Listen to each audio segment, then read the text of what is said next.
I felt like chatting about the game Primetime Adventures by Matt Wilson, published by Dog-Eared Designs, and I'm talking about its first publication, which is this fellow here, and about the second version, which is this fellow here. There is a third version recently published via Kickstarter, which I have, but I haven't played, and I'm not really commenting on that. There are two parts. The first is to understand the economy of play, which inevitably I have a little diagram for. And the diagram applies to both versions. The first version uses dice, the second version uses cards, but the point structure is essentially the same. There are a couple of slight differences I'll mention in a moment. The economy works like this. The producer begins a given session called an episode with a budget, and the budget is a set of points. Should during play there be some instance of conflict which entails the mechanics, if the producer is putting any opposition into the situation, which he or she has to, then points of the budget are used. The unit is 1-to-1. Whether it's dice or cards, a point of budget is one of those. Furthermore, following the conflict, those very same points travel over to the audience pool, a collective pool for the players. And the way this works is all, as I say, 1-to-1, all the budget spent goes over there. So at various points during play, for a number of criteria, a player will award a point from that audience pool to another player. A little gesture is often used, which I like this. It's like applause. So when that goes to that player, it becomes fan mail. So each player, through these individual awards, can accumulate a little pile of fan mail, emptying potentially the audience pool. So you aren't going to have an audience pool so that fan mail can be awarded unless the producer has been spending their points, the budget points, on opposition. Again, it's all 1-to-1. So 1 point of budget, 1 card or die, 1 point in the audience pool, 1 unit of fan mail, and a fan mail continues that particular currency in that during some later conflict, the player will spend a point of fan mail in order to get a bonus die or card. Now, what happens to it then? The point does not disappear. However, it needs to be examined. There's a 50% chance that will go out of play. So ultimately, that's how the budget gets drained out of play.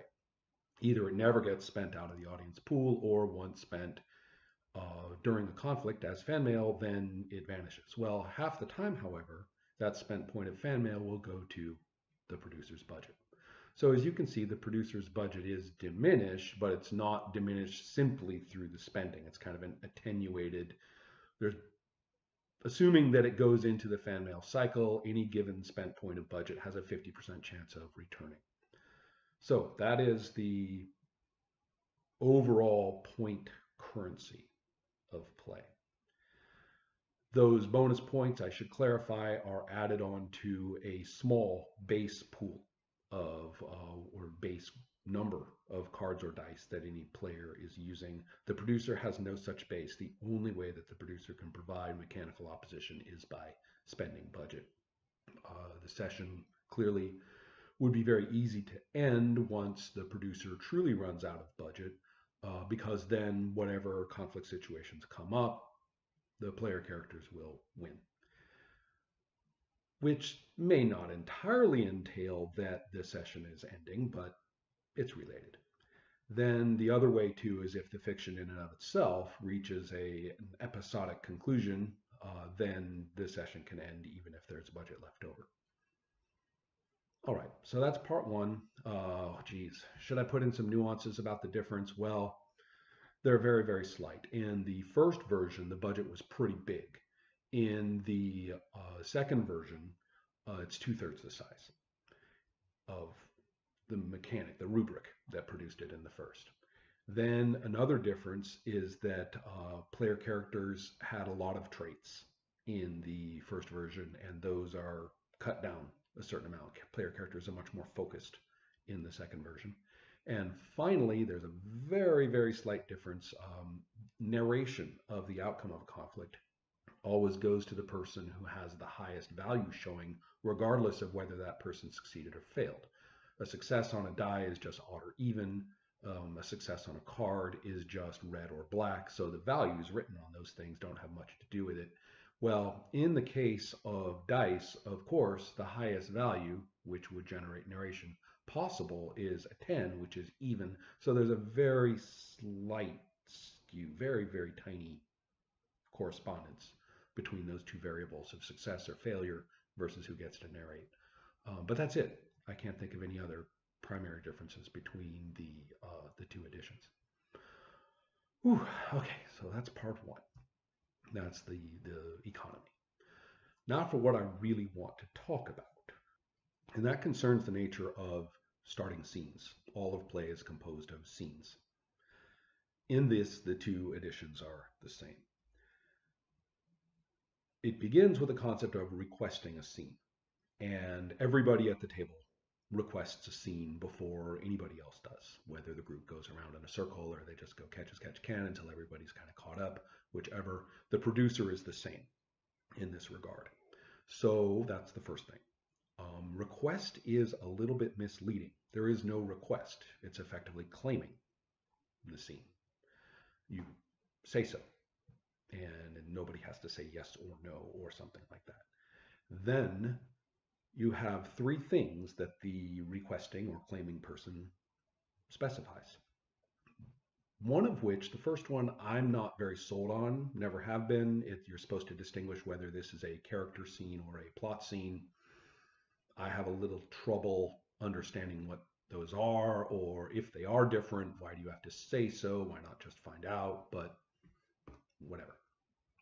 Then the second thing is extremely important. It's called the agenda for the scene, and it concerns what the character in question is up to and initiating and engaged in.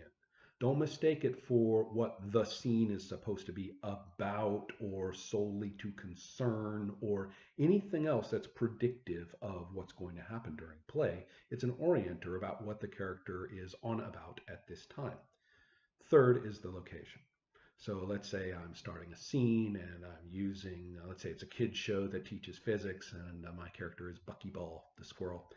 And I'm going to say that Buckyball is, back at his treehouse, scratching his head in consternation because of the side effects of his recent use to be in two places at once. Anyway, so perhaps we're dealing with the duplicate of Buckyball or whatever, and this is a problem. Well, anyway, that's what I would say. Well, he's got this agenda, perhaps working with stuff we had already established. He had used that ability earlier, and I'm saying, oh, there's a consequence of it. This is cool. So I'm saying, all right, this is going to be a character scene, I guess. And then second, yeah, his agenda. Well, he's trying to work out this whole, other self problem here at his tree and location at his treehouse. See how easy that was? I did it pretty much before I even had to list it, and it didn't take me but 30 seconds. And that's explicitly in the rules, how you're supposed to do it. There's no discussion or negotiation or ongoing sense of workshopping about this. You just say so. And you play from there. Primetime Adventures is very much about the conflicts, but you'll notice what's missing from this, any mention of a conflict, and that is also textual. That is also in there, that anybody involved in playing in this scene and failing that, the producer needs to have a sharp eye out for the opportunity for conflict. The idea is don't let it sail by. If something crops up, maybe it has everything to do with the agenda of the character. It could be that the stated agenda is so forceful or so, fraught already that simply by moving in on it, we're 10 seconds away from a conflict anyway. Other times it may well be much more emergent and perhaps even very different. The game master is not tethered to that spot in the location. There's plenty of room. Other characters can come in and out. There's all kinds of opportunity. External problems can show up.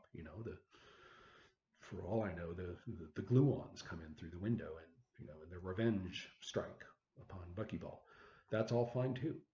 So when and if any such thing happens, whether it's a deep philosophical conversation between Buckyball and Buckyball, or whether it's the attack of the gluons, whatever it may be, you have this conflict procedure to work your way through, and that's fine. Play itself, too, does not end in a scene or anything like that at the end of a conflict. Conflicts occur inside them, and the scene continues insofar as anyone is interested or anything of the sort. So really, it's not very different. In fact, it's not different from ordinary role playing.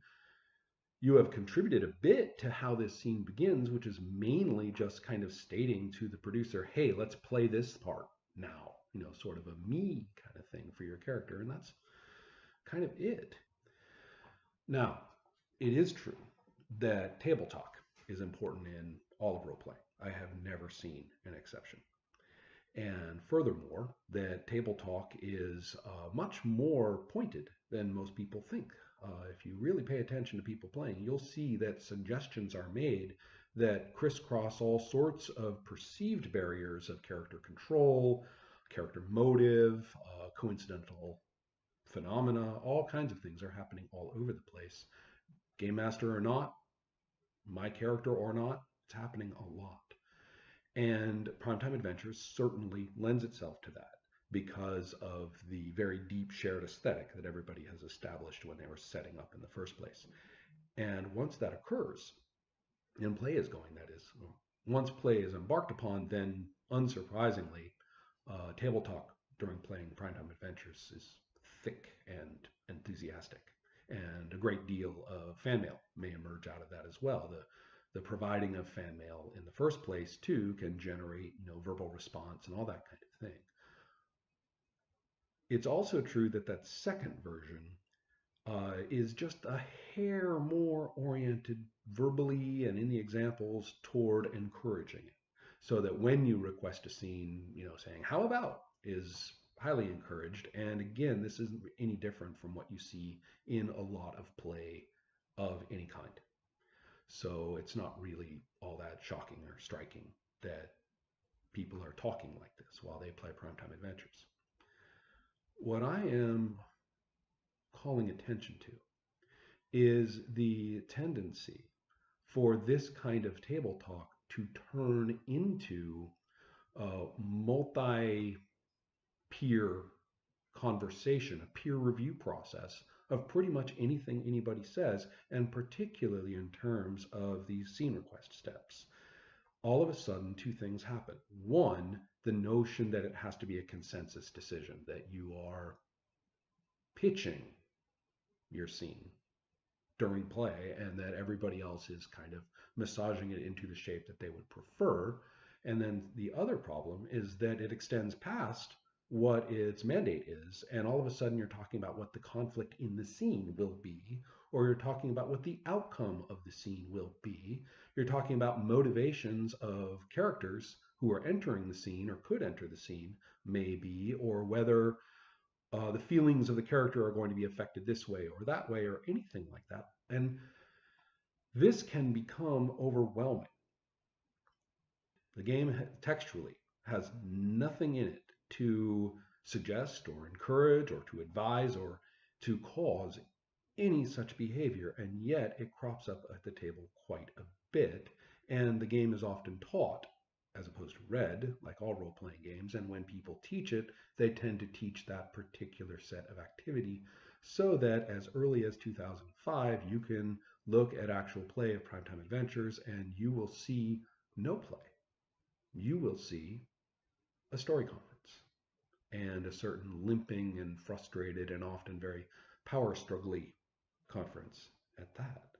So this is what I'm talking about. I like the rules for Primetime Adventure. I've had great success with them. I've seen my own play grade into that particular tendency that I've talked about.